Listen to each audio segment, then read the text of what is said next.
Oh, quick, go in.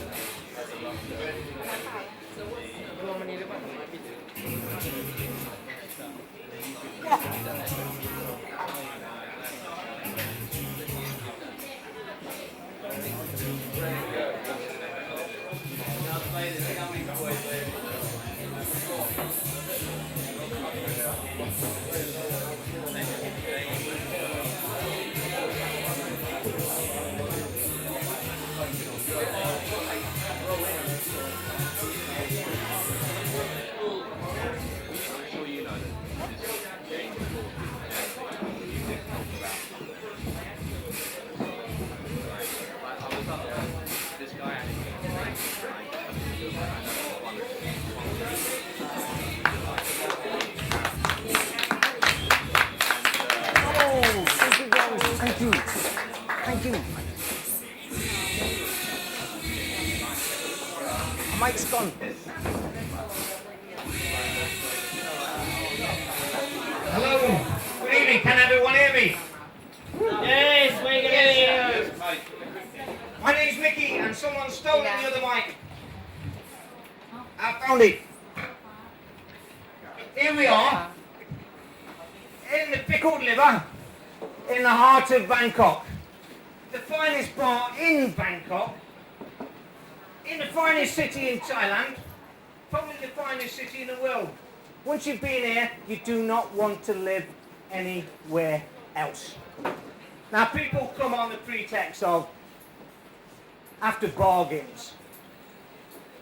But if you've been to Matalan before, you realise that, you know, you've already bought them before. You can't even get fakes if you've already been to T-Mac. So, what else do they come for? Is anyone just come for the beach? Have we got any holiday makers here? Any holiday makers? No? Anyone here just for the sex? Yes. Yeah? Men or women? Yeah. Yeah? What? You can't tell the difference? I know sometimes you can't. That's why you do research before you come to Bangkok. You go and check where Pat Pong is, and Nana Plaza, and Soy Cowboy. We have Parangs here. The first thing they do is they learn how to use the BTS and the MRT, which is the overground and underground. Nothing to do with Wombles, it's just the transport system.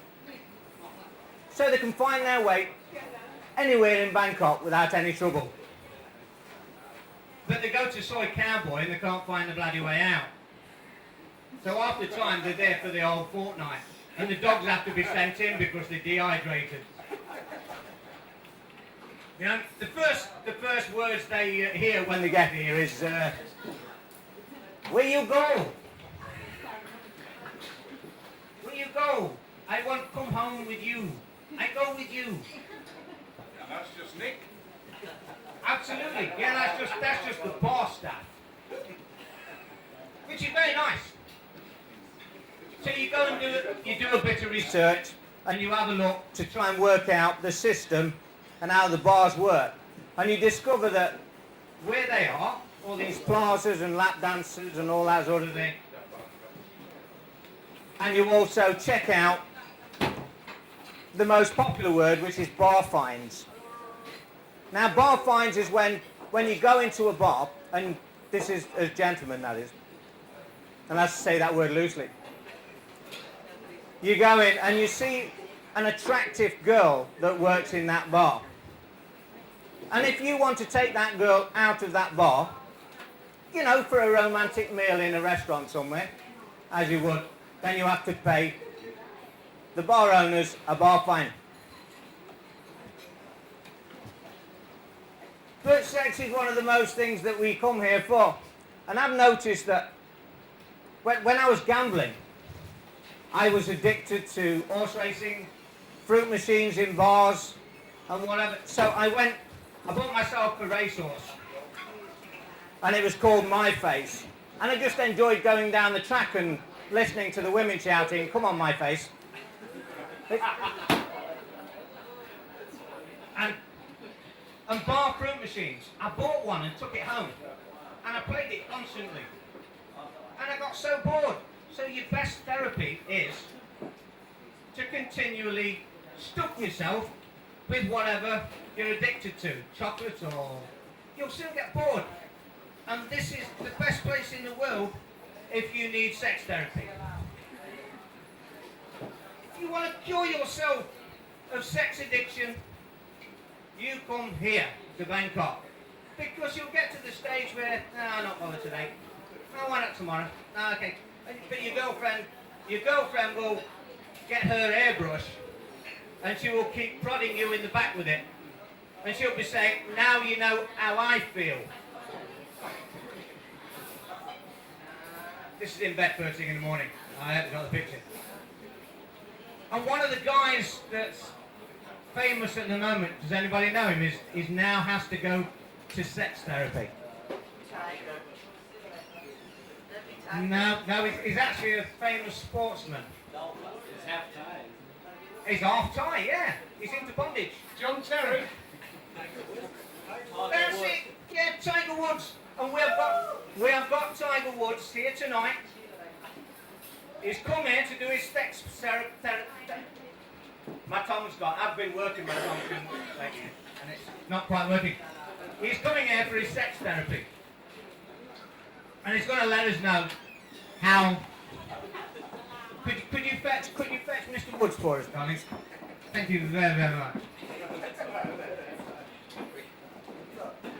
No, that's quite all right, Marcus. No, let's have some acting. By all means. Yeah, come on, give it up, bitches. Let's go, give it up, man. Come Whoa! on, man. This is the man. Oh, you bitches know you're jealous. Come on, give it up. All these hoes hanging out. Hey, Mickey, what's going down, bro, mofo? Yeah. Yeah. Hell yeah, I brought my 9 out. I know some bitch be holding it out, but I'm ready to go all the time. Yeah, use your mic and then the missus can hear you as well, all the way home. Yeah, all right. Calm your ass down, Mickey. I know this be bullshit right here. We got a double barrel, motherfucker. We're ready to roll. Shit. Well, I've noticed that when people go in to the clinics for drug abuse and stuff, Drug abuse. That'd be yeah. some bullshit there. Then they give them a minute amount just to keep them from going insane. You gotta wean their ass off that shit. Absolutely. Hell yeah. So when you go in for sex therapy, do they like sort of cut you down to 2 masturbations a day? Now what they do with that shit is they put 2 fat ugly bitches in front of you. You get a fat ugly bitch in front of you, you won't want to have sex for the next 3 years, mofo. You know my wife. Apparently I do. She's the only one on the planet I haven't banged in the last 2 years. Shit, these 2 bitches here want to take a ride afterwards. I got plenty of room over at the Intercontinental Hotel. Ah, we've been taking those sex-inducing drugs as well, haven't we? Mickey, I want to tell you something. I didn't take any drugs. You know what they did with my ass? They put me in a sex rehab center in Columbus, fucking Mississippi. You ever been to Mississippi? Those are some of the ugliest fucking people you'll ever see in your life. I tell you right now, that'll make you stop having sex. You're looking at those bitches. You don't need medication, mofo.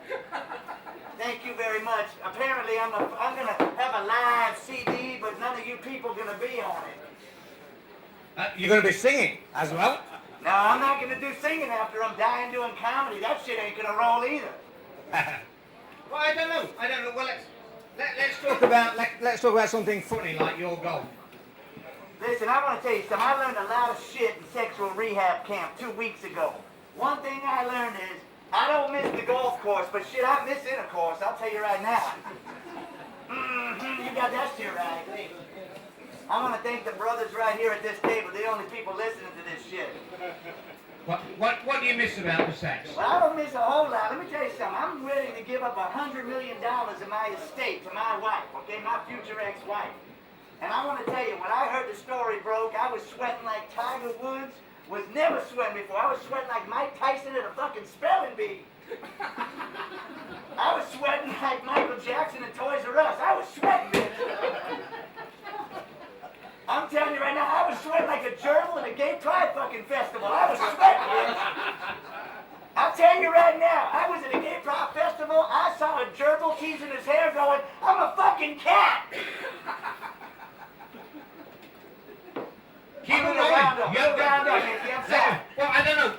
Anybody in the audience, any questions for Tiger? Hey, shoot, mofo, I got an answer for everything. I did when my wife asked me about this shit.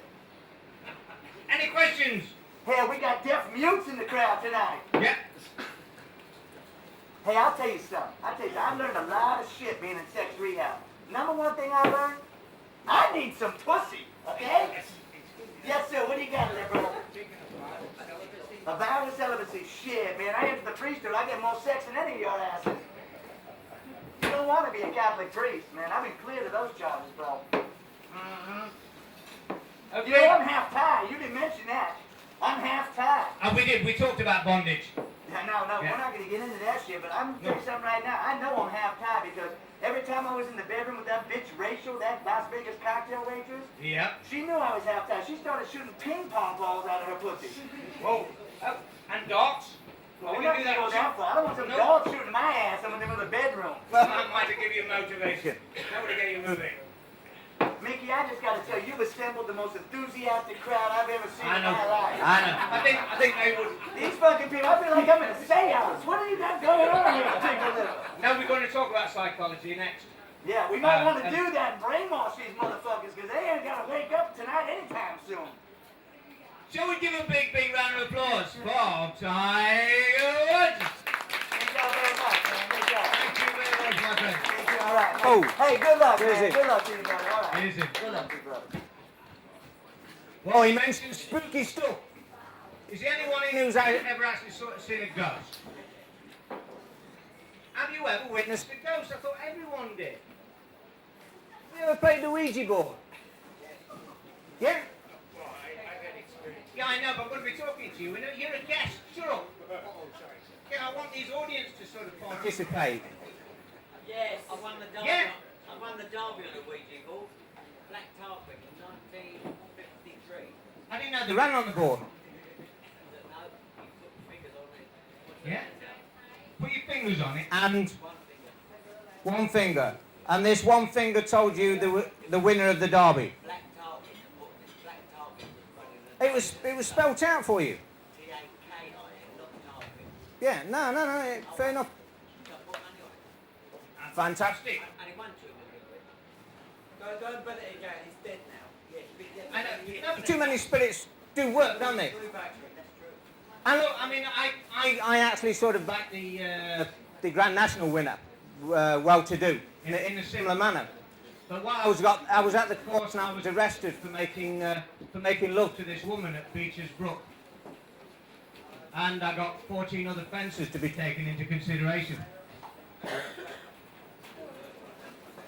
Back to the spirits. Darren, you mentioned Ouija board. What experience did you get from it? Can we have a round of applause if Darren will come up here and sit with me for 2 minutes? Do you want to come and sit on my hand? Not really, no. No? Are you still tired, darling? I don't like to sit on your hand again. You've had a long day. You've had a long day. Sit on your hand again. Well, my experience was, we played the Ouija board when I was 14, and when I was 15, we moved to another house. And this house was built on a graveyard, because my 2 brothers, on the second day there, they went out exploring. And they came home with a couple of human skulls. Because they were, will you not talk on that fucking phone while I'm entertaining? Well, you can't get this stuff, can you? Anyway, after they brought these skulls home and stirred up spirits and all this sort of thing, we tried the Ouija board again, and it just whipped round all over the place, and it went absolutely ape-shit. And when I went to bed that night, well, about 3 o'clock in the morning, after talking to everyone, all these spirits seemed to think that they were just asleep in a bed or on a sofa or something. Nobody actually seemed to realise that they were dead.